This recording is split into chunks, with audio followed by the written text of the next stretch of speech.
August 27th, 2001. A man walks into a convenience store in a small town in rural Kentucky. He's broke. His water had been shut off. He had 3 unemployment checks left, and no idea what he was going to do after that. He spent $7 on lottery tickets, said a prayer, and went home. That night, Ray Coleman became one of 4 winners of a $280 million Powerball jackpot. His cut, $27 million, cash. 12 years later, he died alone in a hospice bed, completely broke, with nothing left to his name. This is the story of what happened in between. To understand Ray Coleman, you have to understand where he came from. Born in a small Appalachian town where opportunity was scarce and hard times were common, Ray had already lived a rough life. By the time he hit his mid-40s, he'd made mistakes.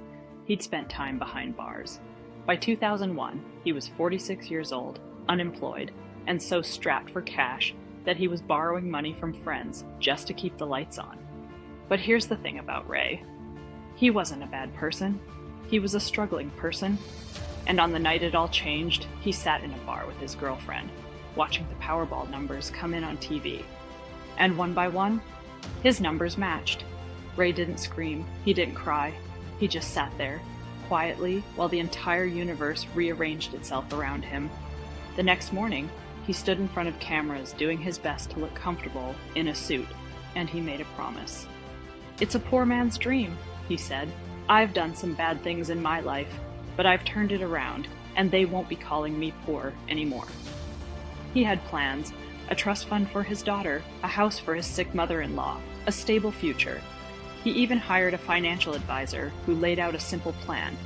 Invest in blue-chip stocks and bonds, and Ray could pull in $85,000 a month for the rest of his life. Ray said he understood. He did not understand. The money hit Ray's account in September 2001, and what followed was one of the most spectacular financial implosions you'll ever hear about.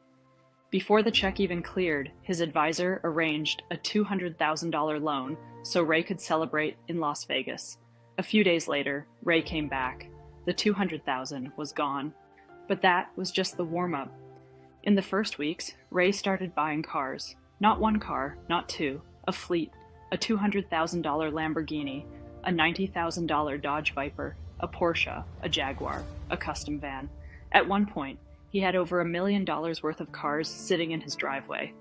For his teenage daughter, who wasn't old enough to drive yet, he bought a $35,000 Hummer golf cart. Then came the houses, a $1.6 million mansion in a gated Florida community, a second home on the West Coast for $600,000. And because flying commercial felt beneath him now, Ray bought a private jet, $1.9 million. There were diamond rings, a $178,000 ring, a $78,000 watch, medieval armor replicas, life-sized novelty statues, antique jewelry, carved granite sculptures, racehorses. Experts who study sudden wealth call this pattern random acquisition, buying things not because you want them, but because the ability to buy them feels like proof that the money is real. And then came the people. Old friends, distant relatives, strangers with business ideas, investment pitches, and open palms. Ray, who had spent his whole life being poor, found it almost impossible to say no. His financial advisor watched in horror. People would come to him with nothing. He'd give them money, and then they'd use it to buy drugs, he later recalled. Then Ray would pay for their funerals. In the first year alone, Ray spent $12 million. $12 million dollars in 12 months. Beneath the spending was something darker. Ray had been struggling with substance abuse long before the lottery, but the money gave his addiction unlimited fuel. He and his girlfriend sank deeper together, arrested multiple times, in and out of rehab, spending thousands of dollars a day just to stay afloat. By 2006, just 5 years after winning, it was over. The mansions were lost to foreclosure, the cars were repossessed, the jet was gone, liens were filed, properties were auctioned, everything went up for sale to pay back creditors. The auction raised $160,000. The last $160,000 of $27 million. In the fall of that year, a reporter went to check on Ray and his girlfriend. They were living in a storage unit, the same unit where they'd been storing their remaining belongings. Inside, two people surrounded by dirty clothes, rotting food, and filth. The lottery winners. They were eventually evicted from the storage unit for failure to pay rent. Ray was driven back to the same small town he'd left as a millionaire 5 years earlier. He was sick. The toll of years of hard living had ravaged his body. And a few years later, Ray Coleman died in a hospice bed at the age of 58, penniless, alone. Here's what I want you to take from Ray's story, because it's not just about the lottery. Ray's financial advisor had a plan that would have paid him $85,000 a month for the rest of his life. He had experts, he had guidance, and he ignored all of it. Because here's the uncomfortable truth. Money doesn't change who you are, it amplifies it. If you're generous, money makes you more generous. If you're reckless, it makes you more reckless. If you have unresolved trauma or untreated addiction, it pours gasoline on all of it. Most people think financial problems are about math. They're not.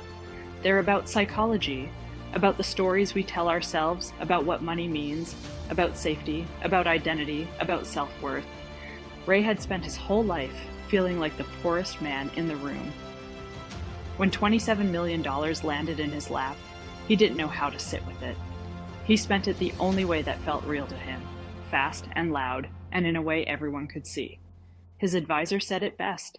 If he had just followed the plan, he'd be pulling in $85,000 a month for the rest of his life. Instead, Ray died with nothing. You don't have to win the lottery to make Ray's mistake. Most people do it on a smaller scale, every single day, spending to feel something, spending to prove something, spending because the money feels fake until it's gone. The financial lesson isn't complicated. Invest first, spend what's left. But the human lesson is harder. Understand your relationship with money before money changes your relationship with everything else. Ray's daughter said something that stuck with everyone.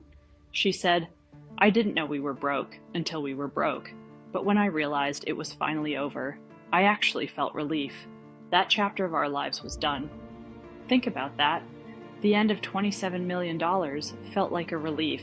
I want to know what you think. Drop it in the comments. Was Ray a victim of circumstance? Or did he make his own fate? There's no wrong answer.